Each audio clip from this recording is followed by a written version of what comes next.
जरा ध्यान दीजिए, महात्मा परशुराम जी अपनी शब्दावली में ये कहते हैं कि लक्ष्मण ने कहा कि यह तन राम भगत महापाई ताते मोय ममता अधिकाई। बोले ये राम भक्ति में उनको शरीर मिला, ये तो हम पहले ही कह चुके थे भाई, है तो वो संसार में शरीर राम भक्ति से मिला। बोले ये शरीर नश्वर है, और हम ये कहते हैं कि संसार में अगर भगवान भी आते हैं, भगवान भी आते हैं तो उन्हें इस संसार को छोड़ करके जाना पड़ता है।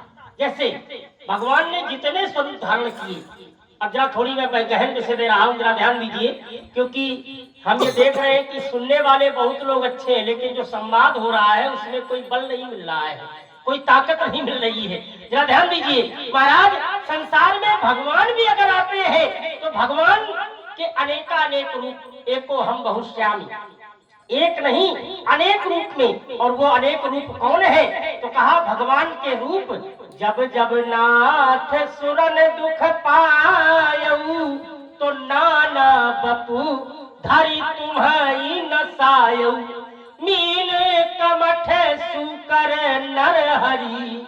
महाराज भगवान कभी मीन बन करके आए, कभी कछुआ बन करके आए, कभी सूकर बन करके आए, कभी नरसिंह रूप बन करके आए, और जितने रूप धारण किए वो रूप छोड़ दिए, फिर भगवान अपनी जगह पहुंच गए। तो क्या ये कह दिया जाए कि शरीर नश्वर है? भगवान ने अपना शरीर छोड़ दिया। संसार में हम और आप आते हैं, छितजल पावक गगन समीरा, पंच रचित या पंच तत्व यह अधम शरीरा। ये शरीर 5 तत्वों से मिलकर के बना। और महाराज ईश्वर अंश जीव अविनाशी, चेतन अमल सहज सुखराशि। जीव अविनाशी है, वो जीवन में समाप्त नहीं होता। तो ये शरीर नश्वर है, शरीर आएगा और चला जाएगा, लेकिन इस शरीर में जो नाम मिला है, इस जो नाम मिला है, ये शरीर से, नाम शरीर से ही जुड़ता है।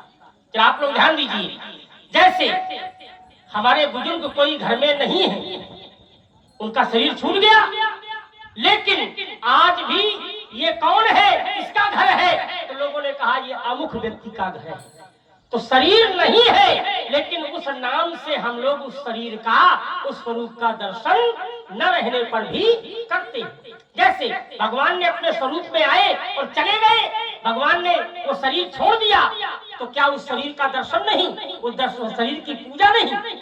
जैसे अपने घर में बुजुर्गों की प्रतिमाओं की पूजा की जाती है, उसी प्रकार हम भी भगवान के अनेकानेक रूपों की पूजा करते हैं। तो मेरे कहने का भाव ये है कि शरीर नश्वर अवश्य है, ऐसा हम माने ले रहे हैं, लेकिन महाराज इस शरीर से ममता, अगर श्रद्धा है, आस्था है, भक्ति है, तो इस शरीर से भी ममता की जाए, वो ममता करना अपराध नहीं है।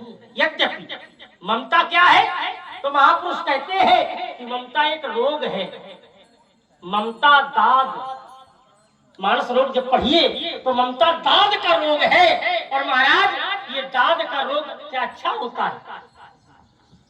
चाहे भक्तिमय शरीर हो, चाहे शक्तिमय शरीर हो, चाहे ईश्वर का दिया शरीर हो, चाहे निज उत्पत्ति का शरीर हो, कोई भी शरीर हो, और अगर उसमें दाद का रोग हो जाए तो क्या ये अच्छा है?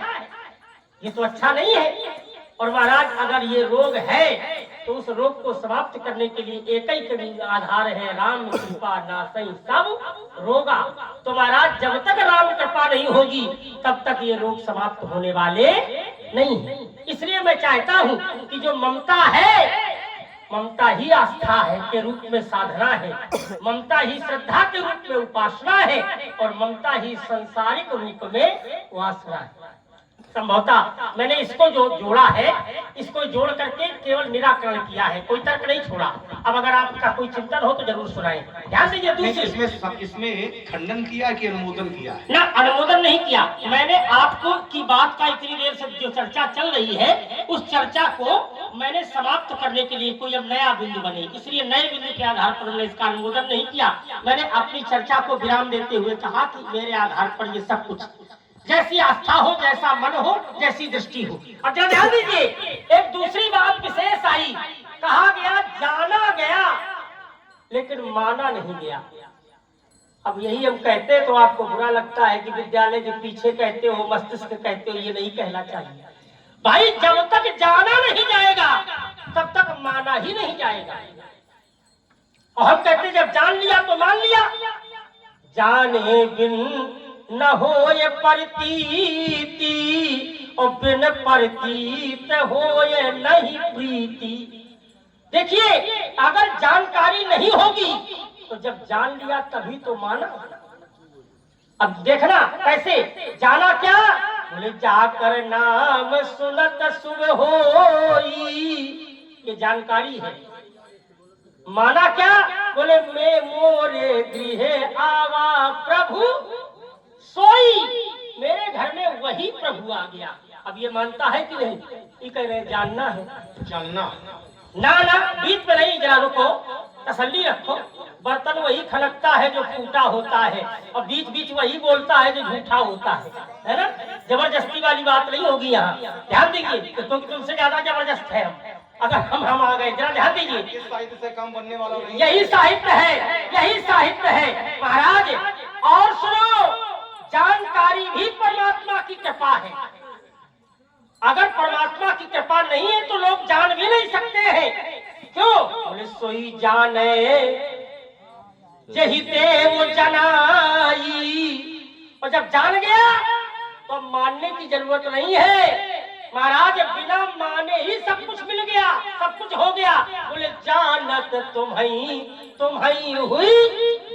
अब कहाँ जाओगे? अब तो तुम्हारे लिए रास्ता ही बंद कर दिया हमने। हम अगर तुम हल्ला न बचाते तो चाहे रास्ता खुला रहता। जानबूझ के हमारे इसे ताल ठोकने से थोड़ी काम चलता है, ऐसे ताल ठोकना तो हमको भी आता है। जरा ध्यान दीजिए, हम तो तुम्हारे लिए रास्ता ही बंद किए दे रहे हैं। देखो जहाँ जानकारी हो गई वहाँ जानत तुम्हारी हो जाई महाराज। जहाँ जान लिया तो अब यहाँ सब उन्हीं का हो गया, अब यहाँ मानने की कोई आवश्यकता नहीं है। अब जरा ध्यान दीजिए, एक मैंने दोहा पढ़ा था, अगर तुम्हें ताकत थी तो पूरे दोहा का अर्थ कर देते तो हम तुमको अपना सब मान लेते कि आज तक तुमने कुछ सीखा है। हमें कष्ट इस बात का है। एक दोहा मैंने पढ़ा, सौंपे भूपर सही सुत बहुविध दे आशीष। तो पंडित जी ने इतने का अर्थ करो। बोले सुत वाले भैया क्या होता है? बोले सुत वाले क्या होता है? ये तो कहा लिया, लेकिन आगे क्या खाली पढ़ने में छाती पड़ गई तुम्हारी। अगर बम था छाती में तो दूरी बना कर रखिएगा, तो सावधानी हटी तो दुर्घटना घटी, ध्यान रखिएगा। करो जाके अपना, दिखाई पड़ेगा। बड़े बड़े आए चले गए। क्या ध्यान दीजिए महाराज, स्थिति ये है, आगे की अंधारी नहीं पढ़ी मैंने, जबकि पूरा मैंने दोहा पढ़ा था।